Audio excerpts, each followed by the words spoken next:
I'm Jack Patty, and this is the Senior Minute, successfully serving seniors. Welcome to the Senior Minute. My name is Christy Stambaugh. I'm the Director of Aging and Disability Services, and I represent a member of the Senior Services Commission. Today with us, we have Tara Mason. She's the lead. Tell me your job title. I'm the team leader of our community health, equity, and outreach team. Good. For the Fayette County Health Department. Right. And Tara, we're so glad you're here today. Today we're going to talk about prediabetes. That's right. Why it's a concern for us and how the health department might help. Okay. So, diabetes is talked about a lot. We talk about diabetes all the time, but we don't talk about prediabetes as much. But actually, 8 out of 10 people in the 65 and up range don't know if they have diabetes, so they haven't been checked. So, how does a person get checked? Okay, so you would go to your doctor or healthcare provider. If you don't have one, we would be, we could refer you to one. We could, we have places in town that we could get you set up with a doctor. So please feel free to call us. Our number is in the newsletter. Okay.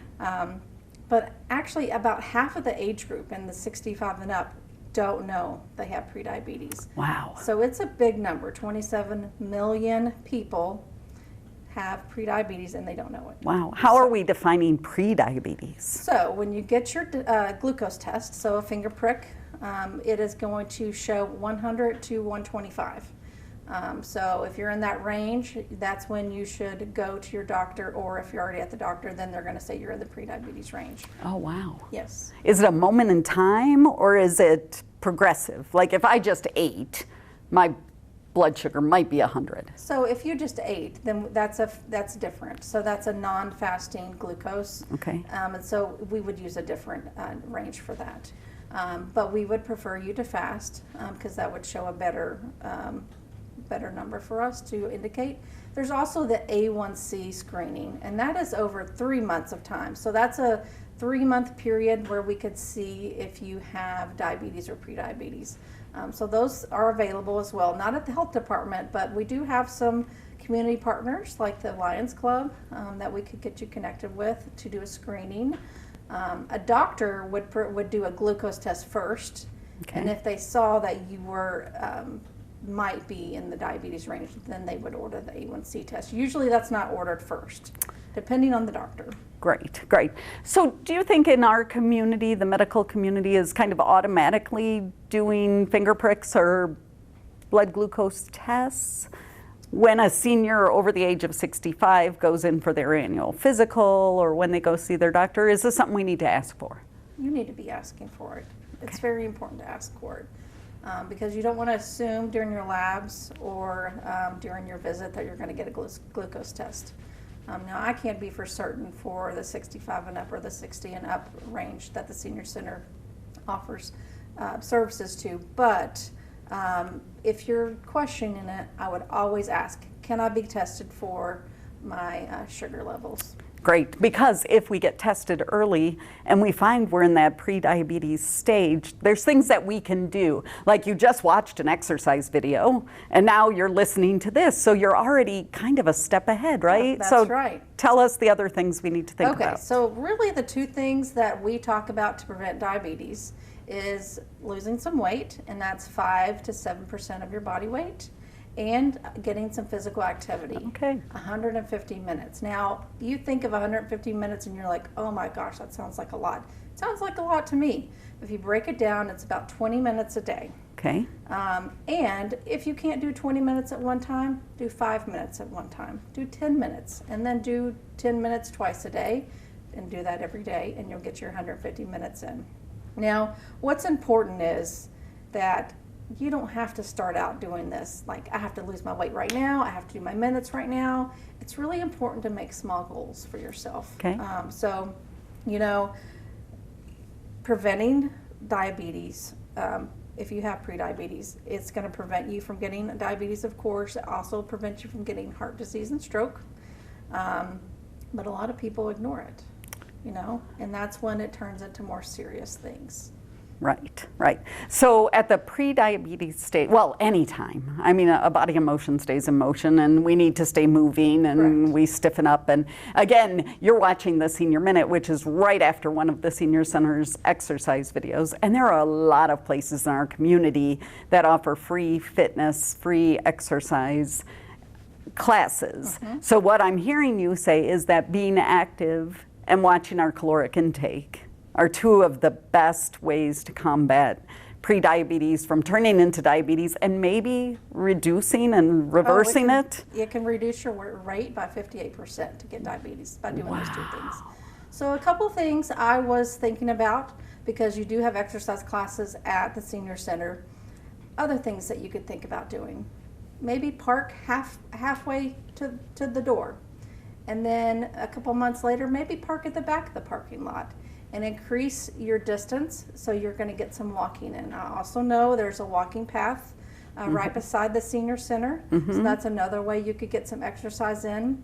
There is the trike rental. I noticed that is available there. So exercise class may be very intimidating to people. Think of other things that you could do. So those options are things that I thought would be great. Even in some of the categories that weren't considered exercise, it was recreational, I think. Pickleball. Right.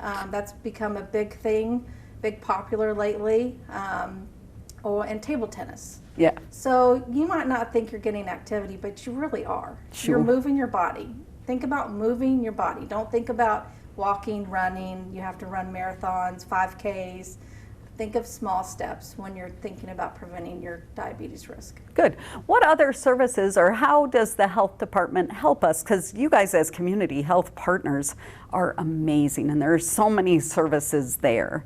Can you talk about some of the support groups or the activities that you have around diabetes, dietitians that might be available to the community? Sure. So we have 2 dietitians on my team, and one of them does diabetes management, so that would be for if you're already diagnosed. And then we have a second staff person named Melissa Smith, and she does all of our pre-diabetes. And we have also a third person, Ruben Perez. So those 3, well, I would say those 2 people, Melissa and Ruben, teach pre-diabetes classes. Now we have a one-off class. It's a 1-hour class. We offer that throughout the year. And then we also have a class called the Diabetes Prevention Program. Oh, tell us about this. Okay, Diabetes Prevention Program. It is a year-long program, and some people say, oh my gosh, a year long I have to stay in a class? And you know what? It's about small goals. We're talking about small goals. The 5 to 7% and your 150 minutes aren't going to happen overnight. Right. But if you think about progressing over the next year, every class is a new topic. And you are held accountable for how many minutes did you do this week? You know, did you weigh yourself this week? So that program is a great program. We offer them online right now. Okay. We can't offer them in person. Sometimes we do offer them in person. So it's really about what the community is looking for is what we do provide for that. Does that class meet once a week, once a month for that year? For the year-long class, we'll do, it's complicated, but it's once a week for 4 months. Because we know it takes 12 weeks to change our behavior, Yes. right? It's meeting one time every other week for 4 months. For 2 months. And then for 6 months, you meet once a month. Okay, great. So as we progress through it, we're putting the accountability more on yourself to keep up with your goals that we have been teaching you throughout the year. That is so great. And really broken down that way, a year is not a long time. It isn't. After you get past your 16 classes, which is your 4 months, then you kind of have a better understanding of what you need to do. Right, great. So if we're interested in the one-off class on pre-diabetes education, which when you get that diagnosis, a lot of times that's scary, It right? is, yes. And so with this one-off, you could get the education and information you needed to get connected to other resources. That's correct. What's the best way for a person to find out about this class? So the best way is to call us. Okay. You can email us as well, but I would call us first, and that is 2446. That's our main line. Okay. And that is also going to be in the newsletter that is sent out monthly. So that is helpful. Trying to think. Is there a person that answers that phone, or is it automation? It's me. It's you. Oh, we love to talk to humans when we call places. Yes. So that's good. So if you're interested in learning more about prediabetes and how our local health department can help you, contact Tara, and the number is here on your screen. Thanks for tuning in to the Senior Minute, and don't forget to exercise and eat right. Thank you.